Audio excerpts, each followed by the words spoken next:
ஆண்டவரும் அருமை ரட்சகருமா இருக்கிற இயேசு கிறிஸ்துவின் ஆச்சரியமான நாமத்தில் தினமும் கர்த்தருடைய சத்தத்தை கேட்டுக்கொண்டிருக்கிற என்னுடைய பிள்ளைகளை வாழ்த்துகிறேன், ஆசீர்வதிக்கிறேன். நீங்கள் ஆசீர்வதிக்கப்பட்டவர்கள்.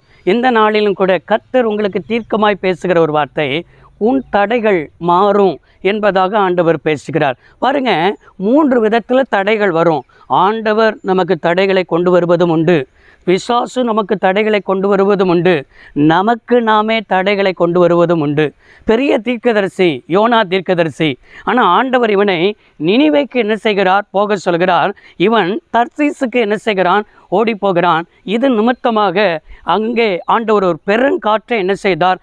அனுமதித்தார் என்று சொல்லி யோனா 1ஆம் அதிகாரம் 4வது வசனத்தில் கர்த்தர் பெருங்காற்றை வரப்பண்ணினார் என்று சொல்லி என்ன செய்கிறோம்? பார்க்கிறோம். நம்முடைய வாழ்க்கையில் எதுக்கு தடை வருது என்று சொன்னால், கர்த்தருடைய வார்த்தைக்கு நம்ம எப்போ கீழ்ப்படியாமல் போகிறோமோ, கர்த்தருடைய சித்தத்திற்கு நம்ம எப்போ விலகி போகிறோமோ, அவர் நம்மகிட்ட பேசியும் அந்த வார்த்தையை நம்ம உதாசீனப்படுத்துகிறோமோ, அப்போ தான் நமக்கு நாமே தடைகளை என்ன செய்து கொண்டுகிறோம்?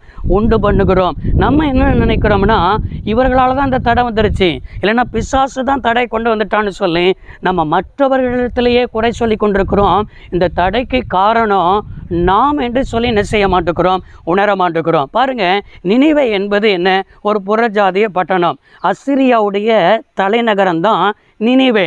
ஆனால் இவன் ஒரு யூதனாக இருக்கிறத நிமித்தம் நான் எப்படி ஒரு புறஜாதிய பட்டணத்தில் போய் நான் எப்படி ஆண்டவரை அறிவிக்க முடியும், கர்த்தரை அறிவிக்க முடியும்? அந்த தேசம் மனம் திரும்பணுமா? அந்த தேசம் கர்த்தரிடத்தில் திரும்ப வேண்டுமா என்று சொல்லி தன்னுடைய சுயம் அவனுக்குள்ளே சாகாமல் இருந்தது. நம்முடைய வாழ்க்கையிலையும் கூட தேவ சித்தத்தை நாம் செய்கிறோமா? இன்றைக்கு தேவ சித்தத்துக்கு எதிராக இருப்பது நம்முடைய சுயம்தான் என்பதை விளங்கி கொள்ளணும். நம்ம என்ன நினைக்கிறோம்?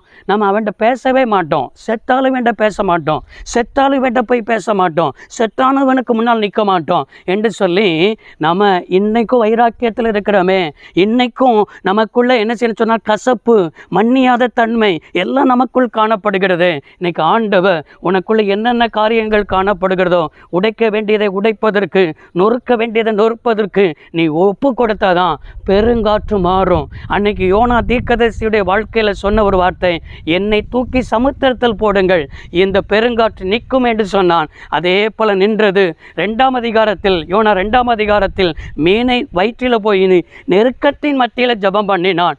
ஆனால் எனக்கு அருமையான தேவனுடைய பிள்ளைகளே, எப்பொழுது நம்முடைய வாழ்க்கையில் மனம் திரும்புகிறோமோ, எப்பொழுது ஆண்டவர் வைத்த பாதைக்கு நாம் திரும்ப ஓடி வருகிறோமோ, அப்பந்தான் ஆண்டவர் பெருங்காற்றை நிறுத்துவார், எதிர்காற்றை நிறுத்துவார், பலத்த காற்றை நிறுத்துவார், தடைகள் மாறும். யோனா தீர்க்கதரிசியுடைய வாழ்க்கையில் தடைகள் அவனாக இருந்தான். ஆனால் தேவன் வைத்த பாதைக்கு வரும் பொழுதுதான் அவருடைய வாழ்க்கையில் இருக்கிற தடை மாறிச்சு.